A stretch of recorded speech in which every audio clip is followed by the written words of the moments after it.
Le procès de Dominique Pellicot va donc reprendre demain matin en présence cette fois-ci du principal accusé. Cet homme de 71 ans jugé pour avoir violé et recruté d'autres hommes pour violer son ex-femme Gisèle Pellicot pendant près de 10 ans sous soumission chimique va faire son retour dans le box des accusés. Stéphane Burgat, son état de santé l'empêchait d'assister au procès depuis une semaine.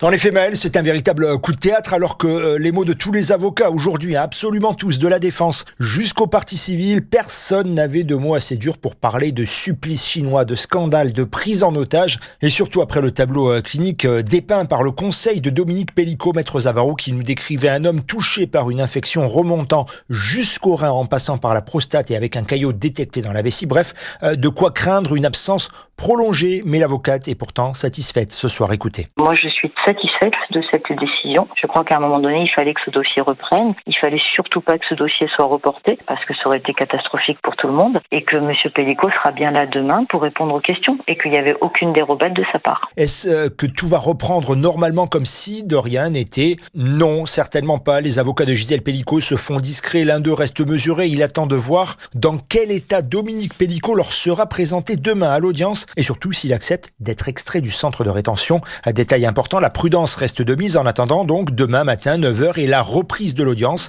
pour savoir si le spectre d'un possible report de ce procès s'éloigne enfin. Stéphane Burgat à la cour criminelle du Vaucluse pour Europe 1 et après un week-end marqué par des rassemblements de soutien à Gisèle Pellicot. L'ex-femme de Dominique Pellicot s'est adressée ce matin à tous ses soutiens. Grâce à vous tous, j'ai la force de mener ce combat jusqu'au bout, a-t-elle déclaré.